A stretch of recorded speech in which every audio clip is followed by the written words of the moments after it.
Praise the lord. అందరూ ఎలా ఉన్నారు? దేవుని వాక్యం చదవాలని ఎంతో మందికి ఆశ ఉంటుంది, కానీ టైం కుదరట్లేదు కదా. అందుకే మన ఛానల్లో ఆడియో బైబిల్ స్టార్ట్ చేశాను. చాలా మంది చదువు లేని వాళ్ళు ఉంటారు, చదువు వచ్చి టైం లేని వాళ్ళు కూడా ఉంటారు. ఇలా ఉన్న ప్రతి ఒక్కరికి వాక్యం అందాలన్నదే మా చిన్న ప్రయత్నం. Let's do this. Praise the Lord. ఈరోజు మనం సామెతలు 3వ అధ్యాయం చదువుకుందాం. నా కుమారుడా, నా ఉపదేశమును మరువకుము, నా ఆజ్ఞలను హృదయపూర్వకంగా గైకొనుము. అవి దీర్ఘాయువును సుఖజీవముతో గడుచు సంవత్సరములను శాంతిని నీకు కలుగజేయును. దయను సత్యమును ఎన్నడును నిన్ను విడిచిపోనీయకుము. వాటిని కంఠభూషణముగా ధరించుకొనుము. నీ హృదయమును పలక మీద వాటిని వ్రాసుకొనుము. అప్పుడు దేవుని దృష్టి అందును మానవుల దృష్టి అందును నీవు దయనుంది మంచివాడవని అనిపించుకొందువు. నీ స్వబుద్ధిని ఆధారము చేసుకొనక నీ పూర్ణ హృదయముతో యెహోవా యందు నమ్మిక ఉంచుము. నీ ప్రవర్తన అంతటి యందు ఆయన అధికారమునకు ఒప్పుకొనుము. అప్పుడు ఆయన నీ త్రోవలను సరళము చేయును. నేను జ్ఞానిని గదా అని నీవు అనుకొనవద్దు.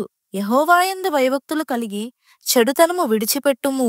అప్పుడు నీ దేహమునకు ఆరోగ్యమును నీ ఎముకలకు సత్తువయు కలుగును.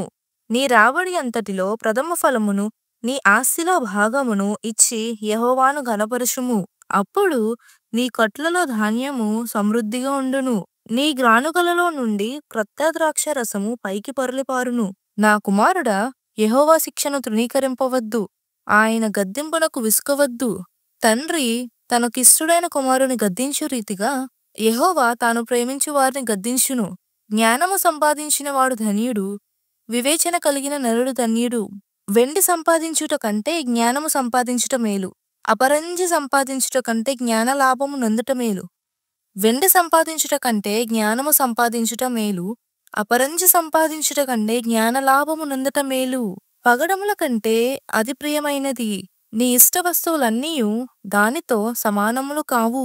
దాని కుడి చేతిలో దీర్ఘాయువును దాని ఎడమ చేతిలో ధనఘనతలను ఉన్నవి. దాని మార్గములు రమ్య మార్గములు, దాని త్రోవలన్నీయు క్షేమకరములు. దానిని అవలంబించు వారికి అది జీవవృక్షము. దాని పట్టుకుని వారందరూ ధన్యులు. జ్ఞానము వలన యెహోవా భూమిని సంపాదించెను, వివేచన వలన ఆయన ఆకాశ విశాలమును స్థిరపరచెను. ఆయన తెలివి వలన అగాధ జలములు ప్రవహించుచున్నవి, మేఘముల నుండి మంచు బిందువులు కురియుచున్నవి. నా కుమారుడా, లెస్సైన జ్ఞానమును వివేచనను భద్రము చేసుకొనుము. వాటిని నీ కన్నుల ఎదుట నుండి తొలగిపోనీయకుము. అవి నీకు జీవముగాను నీ మెడకు అలంకారముగాను ఉండును. అప్పుడు నీ మార్గమున నీవు సురక్షితముగా నడిచెదవు. నీ పాదము ఎప్పుడునూ తొట్టిల్లదు. పండుకొనప్పుడు నీవు భయపడవు. నీవు పరుండి సుఖముగా నిద్రించెదవు. ఆకస్మికముగా భయము కలిగినప్పుడు, దుర్మార్గులకు నాశనము వచ్చినప్పుడు నీవు భయపడవద్దు. యెహోవా నీకు ఆధారమగును. నీ కాలు చిక్కబడుకున్నట్లు ఆయన నిన్ను కాపాడును. మేలు చేయట నీ చేతనైనప్పుడు దాని పొందదగిన వారికి చేయకుండా వెనుక తీయకుము. ద్రవ్యము నీ వద్దనుండగా రేపు ఇచ్చేదను పోయి రమ్మని నీ పొరుగువారితో అనవద్దు. నీ పొరుగువాడు నీ యొద్ద నిర్భయముగా నివసించినప్పుడు వానికి అపకారము కల్పింపవద్దు. నీకు హాని చేయని వానితో నిర్నిమిత్తముగా జగడమాడవద్దు. బలాత్కారము చేయువాని చూచి మత్సరపడకుము. వాడు చేయు క్రియలను ఏమాత్రమును చేయగోరవద్దు. కుటిలవర్తనుడు యెహోవాకు అసహ్యుడు, యథార్థవంతులకు ఆయన తోడుగా నుండును.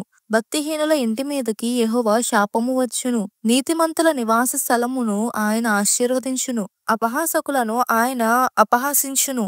దీనుని ఎడల ఆయన దయ చూపును.